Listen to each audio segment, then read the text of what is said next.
This is Nick with Build Brothers Roofing. Started my inspection at 4773 Adler Way out here in Oceanside. Whenever we start our inspections, we like to start underneath the eaves of the house. So your eave is going to consist of your fascia board. You then have your rafter tails, and then we also will have typically either plywood, which we have here, or starter board. And this particular eave is a plywood eave. But the reason why we like to start underneath the eave is that it gives us a good idea about what kind of wood damage we can expect. And it also shows us how good of a job the roof is doing as far as keeping water off the property. You can see we've had a bunch of leaks over here in this section. We've got some wood rot and termite damage along some of this fascia board as well.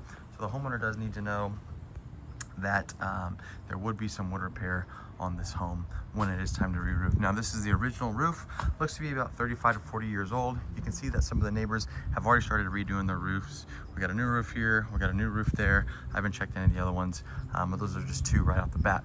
Now we can tell that this roof is more than 25 years old by the fact that there is no drip edge present on this property. Drip edge is a piece of metal flashing, hangs right over the fascia itself, and it helps protect the wood and allows that water to run off that piece of metal as opposed to running down the wood itself. One issue that I'm noticing right here is that we can see that the fascia board goes a little bit higher than the decking itself. So what ends up happening is as water gets underneath these tiles, it ends up getting caught behind this board, and that ends up causing a lot of wood repair that needs to be done along this fascia. So it's something for the homeowner to be aware of once again. Now here we have a concrete tile. This is a Malibu style concrete tile roof. We got a lot of chipped corners on this roof. This is typically a manufacturer defect. That is the weakest point of the tile itself, so those corners end up chipping quite a bit. Now it doesn't necessarily affect the waterproofing of the tile. Unless that chip goes up too high, then that tile will have to be replaced. But typical concrete tile roofs are going to get stronger as they age. So this is always a candidate for a lift and reset, where we can reuse these existing tiles, replace all the underlayment, and give this homeowner a new roof, while they can still save money by just reusing the existing tile. But I'm gonna continue on here. Here you can see we have all the original mortar flashing that was used on some of these penetrations. A bunch of repairs have been done. Obviously we have some solar panel in here as well.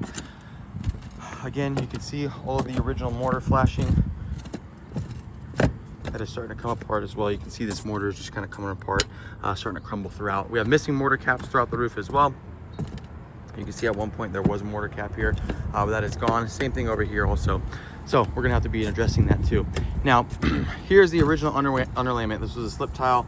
Went ahead and pulled this for the inspection video, and we can see just how old this underlayment is. This stuff is super brittle. It's crumbling in my fingertips. You can see all the watermarks. This underlayment looks to be at least 35 to 40 years old. Now, typical fresh underlayment is going to be very thick, very coarse, very granular to the touch. I'm going to show you a repair just so you can see the difference. Again, another slip tile.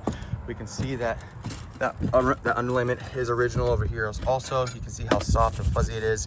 And it is just a telltale sign that the roof has gone past its life expectancy. Now over here I want to show, again, you can see how these tiles have chipped. Now that chip has gone too high where we would have to replace that tile. But again, original underlayment. So all this solar is on top of the original underlayment. Now we did have some repair done over here in this section. So I went ahead and pulled this tile just to ensure that the underlayment was replaced. And now this is different. You can see how thick and how coarse and how gritty this underlayment is. This is what fresh underlayment is supposed to look like. So there was a small repair done in this section. Looks like that was addressed. Now, as far as the overall condition of the roof goes, typical roofs like this are gonna last, 25 to 30 years or so. This roof has gone past that life expectancy. So whether a roof is leaking at the moment, it's hard to tell. We haven't had a whole lot of rain in the past couple years, but just based off the overall condition of the roof, I would recommend that the homeowner wants to be proactive when it comes to replacing this roof.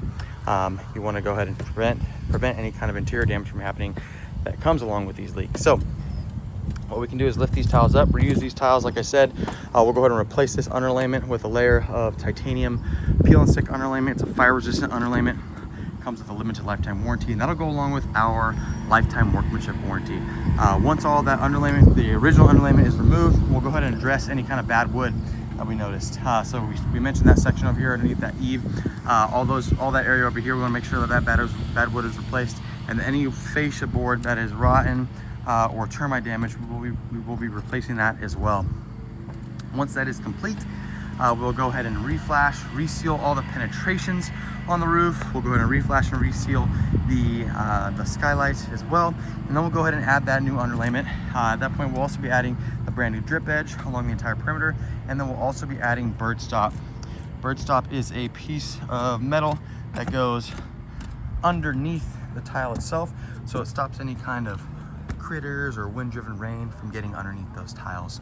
At that point, the roof is brand new. We'll go ahead and reinstall the existing tiles, and the homeowner will have the roof that they want to deal with again for the next 30, 35 years or so.